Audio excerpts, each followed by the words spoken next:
Hello friends, स्वागत है मेरे YouTube channel PSC for you में। तो आज का टॉपिक है संविधान संशोधन। आज हम संविधान संशोधन के बारे में डिस्कस करेंगे। सबसे पहले हम जानेंगे संविधान संशोधन का अर्थ क्या होता है।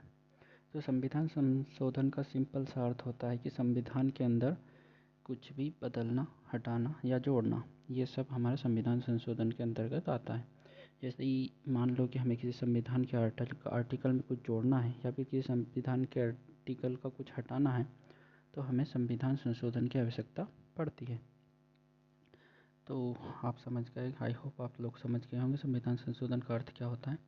तो नेक्स्ट स्लाइड पर चलते हैं। दूसरा है हमारे संविधान संशोधन की आवश्यकता क्यों पड़ रही है। तो हमें संविधान संशोधन की क्या क्या क्यों आवश्यकता पड़ रही है, इसके बारे में भी हम जानते हैं। तो इसके पहला पॉइंट है कि समय के साथ बदलती हुई परिस्थितियाँ। जैसे कि आप लोग जानते हैं कि समय के साथ बदलती हुई परिस्थितियों के अनुसार हमें संविधान में भी संशोधन की आवश्यकता पड़ेगी ही, क्योंकि हमें कुछ नए कानून या नए प्रावधान जोड़ने की ज़रूरत होती है। दूसरा पॉइंट चलते हैं जिसमें है कि जनता की बदलती हुई आवश्यकता। जैसा कि आप जानते हैं कि जनता की आवश्यकता समय के साथ बदलती है, मतलब परिस्थितियों के साथ ही आवश्यकता बदलेगी। जैसा कि 1950 में हमारी कुछ पुरानी अलग आवश्यकता थी और 2024 में हमारी कुछ अलग आवश्यकता है, जिसके लिए हमें संविधान में भी संशोधन करना होगा। फिर विश्वसनीयता और प्रासंगिकता, क्योंकि हमारे संविधान में समय के साथ बदलाव करना जरूरी है, जिससे कि हमारे संविधान पर लोगों का भरोसा बना रहे और साथ में जो संविधान की प्रासंगिकता भी बनी रहे। इसके लिए हमें संविधान संशोधन की आवश्यकता समय के साथ पड़ती रहती है। दूसरा है शासन में सुधार, मतलब चौथा पॉइंट हमारा है शासन में सुधार। देखिए, समय के साथ हमें शासन में भी बदलाव करना पड़ेगा, उसकी कार्यप्रणाली या फिर उसकी संरचना। जैसे कि पहले जैसा हमारे यहाँ पर एक राज्यपाल एक ही राज्य का होता था, फिर हमने समय के साथ उसको दो या दो से अधिक राज्यों का एक राज्यपाल हो सकता है। कुछ ऐसे प्रॉब्लम समय के साथ शासन में बदलना पड़ता है। तो ये हमें आवश्यकता है संविधान में संशोधन करने के लिए कि इन परिस्थितियों में हम संशोधन कर सकते हैं। दूसरी स्लाइड पर चलते हैं। तो अगली है संविधान संशोधन की प्रक्रिया। देखिए, अब संविधान संशोधन प्रक्रिया कैसे हम संविधान में संशोधन कर सकते हैं। सबसे पहले हमें प्रस्ताव पारित करना होता है। सबसे पहले हम प्रस्ताव लेकर आते हैं, जो संविधान से संबंधित प्रस्ताव होता है वो हम संसद के किसी भी सदन में पेश कर सकते हैं। ठीक है, बेसिकली ये कि मंत्री के द्वारा पेश किया जाता है। तो हो सकता है कि वो राज्यसभा में पेश हो या फिर लोकसभा में पेश हो, किसी में भी पेश किया जा सकता है। जो प्रस्ताव रहता है उस पर सबसे पहले हमें राष्ट्रपति की सहमति अति आवश्यक है। बिना उसकी सहमति के हम संविधान संशोधन का प्रस्ताव नहीं पारित कर सकते। जैसे ही प्रस्ताव आता है उसके बाद उस पर हमारे दोनों जो भी सदन में लाया जाता है उस पर हम लोग पहले चर्चा करते हैं। तो हमारे जो पार्लियामेंट के मेंबर रहते हैं उन सभी को एक एक प्रतिलिपि दी जाती है और उसके बाद उस पर चर्चा की जाती है कि इसमें जो प्रावधान किया जा रहा है वो ठीक है या नहीं। फिर उसको ये सब होने के बाद हम एक कमेटी बना सकते हैं, जो डिपेंड करता है संसद के ऊपर कि वो कमेटी के पास इसकी रिकमेंडेशन के लिए भेजती है या नहीं। फिर उसकी कमेटी उसकी छानबीन करके उसमें कुछ अच्छे प्रावधानों को और गौर से पढ़ के और उसको एकदम अच्छा स्ट्रक्चर बनाकर फिर वापस से संसद में पेश करती है। उसके बाद संसद के प्रत्येक सदन में इस पर वोटिंग होती है, मतदान होता है। मतदान होने के बाद ये सदन में मतदान अलग अलग संशोधन में अलग अलग प्रकार का होता है, इसलिए हम संविधान संशोधन के प्रकार आगे पढ़ेंगे, जिसमें आपको बताऊंगा कि कहाँ पर कितना मतदान होता है, कैसे मतदान होता है। उसके बाद जब दोनों सदनों में मतदान के थ्रू पारित हो जाता है, उसके बाद ये जो प्रस्ताव है या जो विधेयक है वो जाता है राष्ट्रपति के पास। जब ये विधेयक राष्ट्रपति के पास पहुंचता है तो राष्ट्रपति इसको सहमति दे देता है, जो कि अनुच्छेद 111 मतलब 111 के तहत इसमें सहमति प्रदान करता है। ये और सहमति प्रदान करते ही ये संविधान में संशोधन कंप्लीट हो जाता है। सो जब आपको कभी लिखने का है कि संविधान संशोधन की प्रक्रिया, तो आप इन 4 पॉइंट के साथ संविधान संशोधन की प्रक्रिया बता सकते हैं और आप एक्सप्लेन कर ही सकते हैं, जो मैंने बता दिया। तो नेक्स्ट स्लाइड पर चलते हैं। नेक्स्ट स्लाइड है संविधान संशोधन का उद्देश्य क्या है। क्या उद्देश्य है कि हमें संविधान संशोधन की आवश्यकता पड़ रही है। तो उद्देश्य है कि जनता के अधिकारों का विस्तार करना। जो भी जनता है उसके अधिकारों का विस्तार करने के लिए हमें संशोधन की आवश्यकता होती है, क्योंकि समय के साथ उनके अधिकारों में बदलाव होता है, उनकी ज़रूरतों में बदलाव होता है, तो उनको अधिकारों में बदलाव उनके लिए भी ज़रूरत है। फिर समाज में जो भी है आर्थिक परिदृश्य या समाज में सामाजिक और आर्थिक परिवर्तन के कारण उनके उनके सामाजिक आर्थिक परिदृश्य के लिए भी हमें संशोधन करना पड़ता है। उसके बाद है शासन में सुधार करने के लिए उद्देश्य से हम लोग कर सकते हैं, सामाजिक आर्थिक परिवर्तन के उद्देश्य से। फिर जनता के अधिकारों को विस्तार के उद्देश्य से करते हैं। फिर शासन प्रशासन में सुधार के उद्देश्य से भी करते हैं। उसके बाद नई चुनौतियों का सामना करने के उद्देश्य से भी हम लोग संविधान संशोधन करते हैं।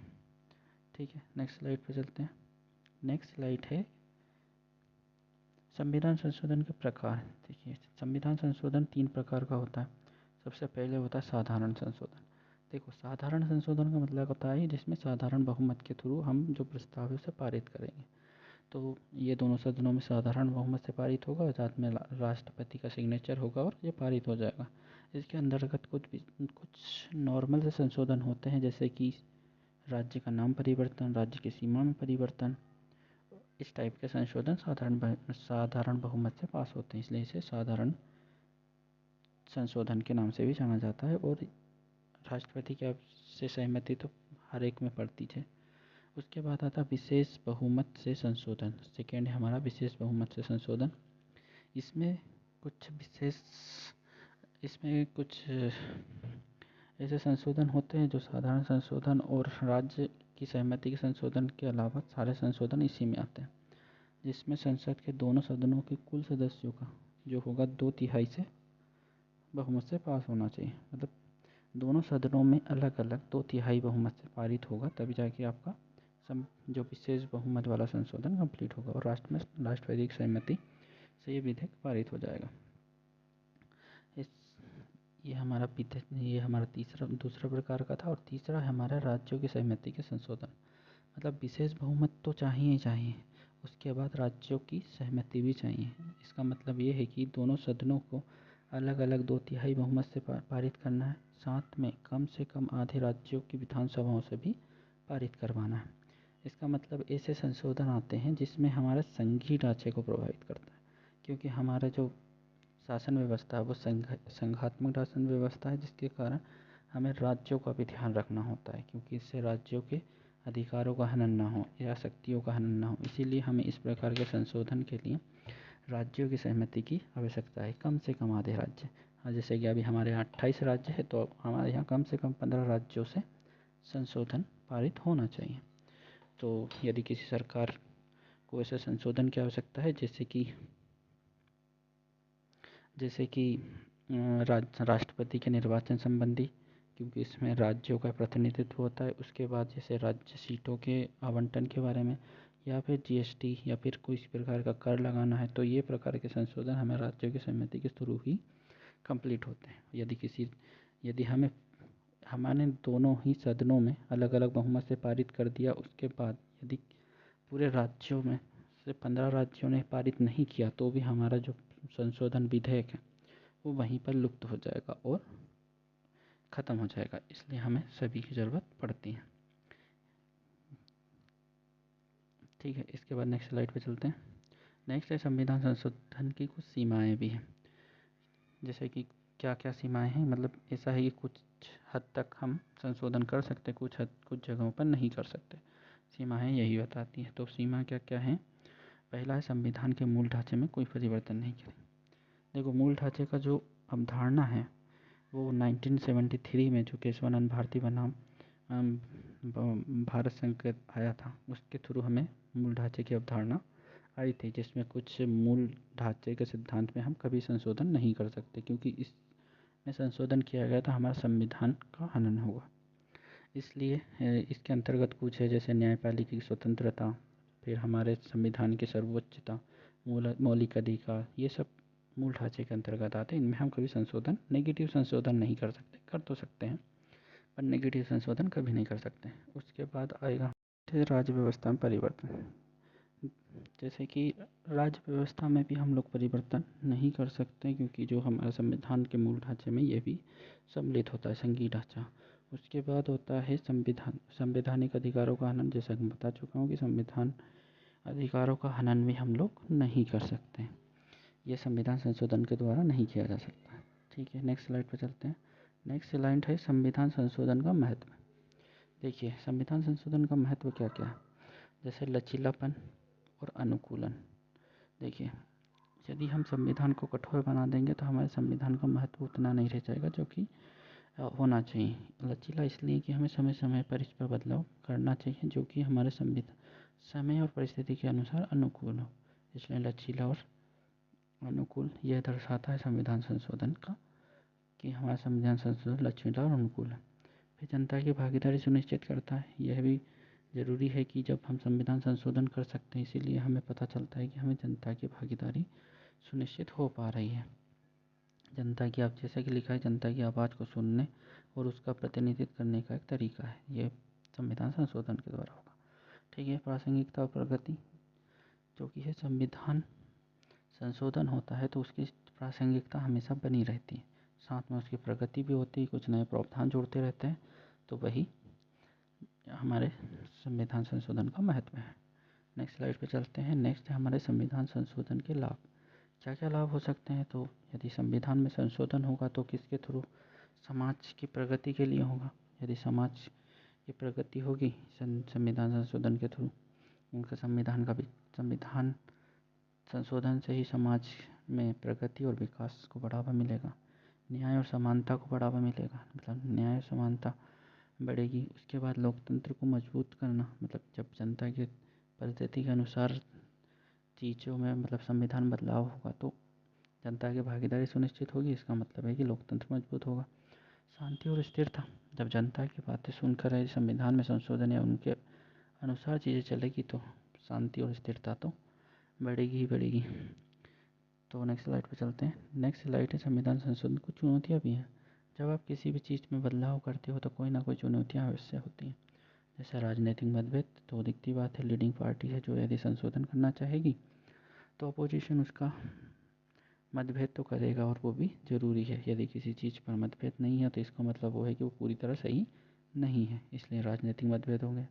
कानून कायदे की जटिलता आएगी। दिखती बात है कि यदि आप किसी चीज़ में एकदम सडनली बदलाव करेंगे तो दिखती बात है कि कोई ना कोई प्रॉब्लम तो आनी ही है।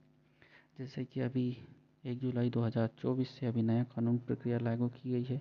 CRPC IBC की जगह भारतीय दंड संहिता लागू की है, तो जो कि उसमें नई धाराएं हैं, जो पुरानी धाराओं की जगह नई धाराएं हैं, तो कानून कायदों में थोड़ी जटिलता आएगी, लोगों को याद करना होगा, प्रॉब्लम आती है। ठीक है, ये कुछ चुनौतियाँ हैं। नेक्स्ट स्लाइड पे चलते हैं। नेक्स्ट है आपका निष्कर्ष। देखिए, जब भी आप किसी भी क्वेश्चन का निष्कर्ष लिखने की कोशिश करें तो आप ध्यान रहे कि उसका पूरा पॉजिटिव पॉइंट ही बताएं कि क्या हो सकता है, क्या होगा और क्या चीज़ है ये। जैसा कि इसमें लिखा है कि संविधान संशोधन एक क्या है, महत्वपूर्ण प्रक्रिया है जिससे संविधान जो समय के साथ संविधान को अनुकूलित करने में मदद करती है। ठीक है, यह प्रक्रिया लचीलापन, प्रगति और जनता की भागीदारी को बढ़ावा देती है। हालांकि संशोधन की प्रक्रिया राजनीतिक मतभेद और कायदे कानूनों में जटिलताओं जैसी चुनौतियाँ भी शामिल होती हैं। ठीक है, जितना स्वीट सा निष्कर्ष है, इस टाइप का निष्कर्ष लिखोगे तो आपके मेंस में बहुत अच्छे मार्क्स आएंगे। सो आई होप आपको ये संविधान संशोधन की प्रक्रिया और उस पर 11 और 5 नंबर के क्वेश्चन लिखने में बहुत आसानी होगी। तो धन्यवाद for watching my YouTube channel. Thank you.